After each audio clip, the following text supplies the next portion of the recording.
semuanya. Selamat datang di podcast Dari Puisimu Aku Belajar Sejarah.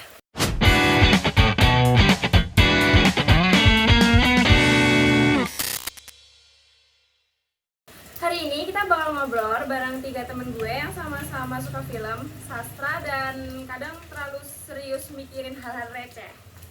Karena karena topik kita kali ini lumayan seru juga sih. Kita mau bahas film legendaris Ada Apa Dengan Cinta. Wow, keren banget gak sih? Ya, tapi bukan cuma cinta-cintaan ya. Karena film ini juga bisa dikaitkan dengan konsep-konsep dasar dari sejarah. Mulai dari ruang, manusia, dan waktu, sampai cara berpikir historis. Semuanya bisa kita temui lewat puisi dan film Rangga dan Cinta. Nah, bayangin aja, dari satu puisi Rangga yang berjudul Perempuan Datang Atas Nama Cinta, kita bisa belajar banyak hal. Bukan soal cinta, tapi juga tentang sejarah sosial Indonesia dari waktu itu. Wih, berat ya, tapi seru sih. Oke, tanpa lama-lama, langsung aja kita ke segmen pertama. Yang pertama yaitu segmen 1 yang berjudul Puisi Sebagai Jejak Zaman. Gue masih ingat salah satu puisi Rangga yang terkenal yaitu Perempuan Datang Atas Nama Cinta. Buat banyak orang, ini cuma puisi cinta, tapi buat gue, ini juga cermin zaman. Nah, bener banget tuh, karena puisi sebenarnya selalu bisa jadi saksi sejarah. Dari zaman perjuangan kemerdekaan, anak-anak muda itu nulis puisi bukan sekedar untuk romantisasi, tapi juga untuk melawan. Khairil Anwar, Amir Hamzah, W.S. Rendra, mereka bikin kata-kata aja peluru tahu. Dan sekarang di AADC, Rangga juga nulis puisi, bukan untuk revolusi, tapi untuk meresapi hidup, untuk mengingat, untuk menyampaikan hal-hal yang kadang nggak bisa dijelasin dengan logika. Dari puisinya kita bisa belajar bagaimana anak muda zaman 2000-an berpikir, apa yang mereka rasakan, dan bagaimana melihat dunia. Segmen 2 adalah cinta, ruang, dan waktu dalam bingkai sejarah. Dalam ilmu sejarah ada 3 unsur utama sejarah, yaitu ruang, manusia, dan waktu. Dan semuanya ada di film AADC. Apa aja itu, Mor? Yang pertama, manusia. Jelas, itu ada Rangga, Cinta, dan teman-temannya. Lanjut, yang kedua ada ruang.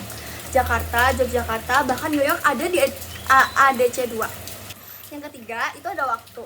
Kita bisa perbedaan di tahun 2002 dan 2016. Gaya hidupnya berubah, cara komunikasinya juga berubah, cara jatuh nilainya juga berubah.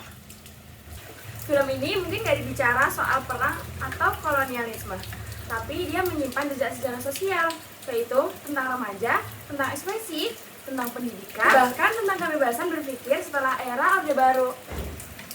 Rangga yang suka buku-buku pemikir dianggap berbahaya oleh sekolah. Itu bisa jadi refleksi zaman ketika kebebasan belum sepenuhnya bebas. Segmen 3 yaitu dari puisi sejarah ke cara berpikir historis.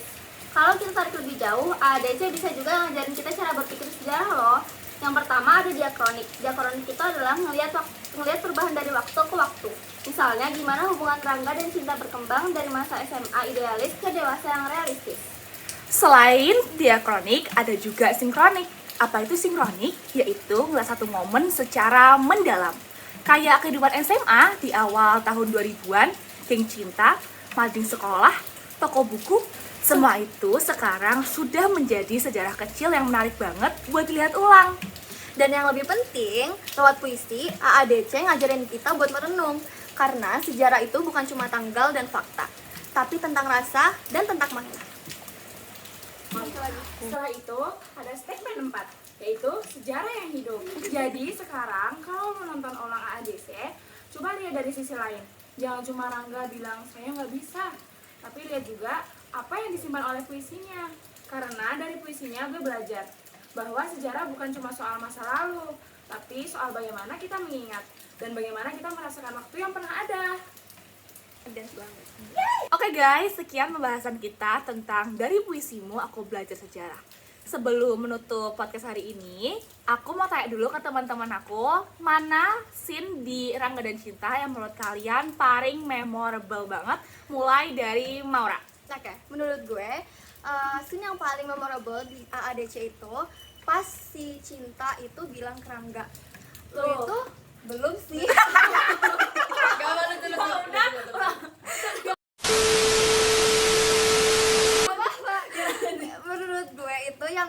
waktu Cinta itu bilang, kamu tuh kalau misalnya lagi bingung lucu ya.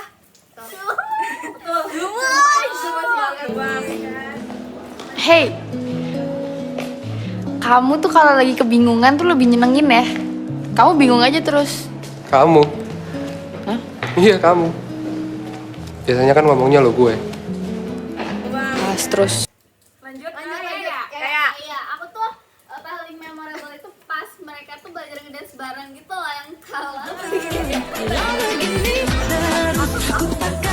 Setuju. Ya. Fun banget. Lanjut. Terus kalau menurut gue, pas mereka lagi ngada di toko buku di Kuitang itu sumpah oh my God, Lucu, romantis banget. lucu. Bahkan sampai sekarang Kuitang ini tuh masih kayak banyak yang di Iya. bingis gitu Iya, loh. iya, betul. benar. Betul. Sorry guys, tapi kalau kalian momen bahagia, gue memorable itu adalah Apa momen tuh? sedih pas Cinta ngejar Rangga ke bandara sama temen-temennya.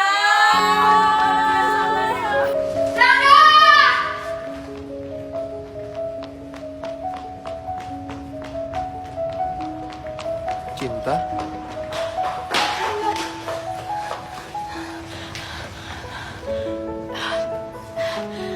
Rangga,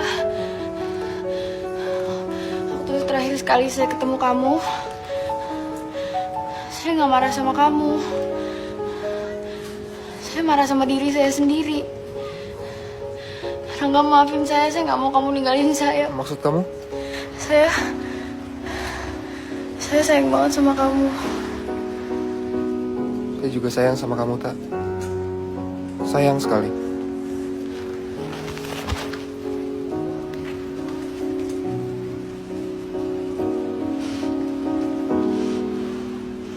Kamu nggak jadi pergi kan?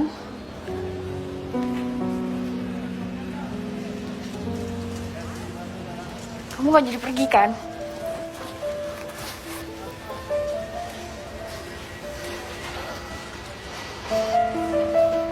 Saya harus pergi, Tak.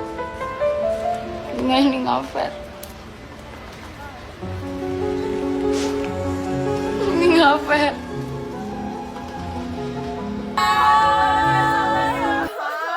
Tapi kayak walaupun itu sedih, tapi kayak Bagus banget itu penutupan. Kayak ya oh my walau God, sad bagus banget. ending. Ya udah. Oke. Iya, guys. Oke, sekian dari kami. Bye. Lamborghini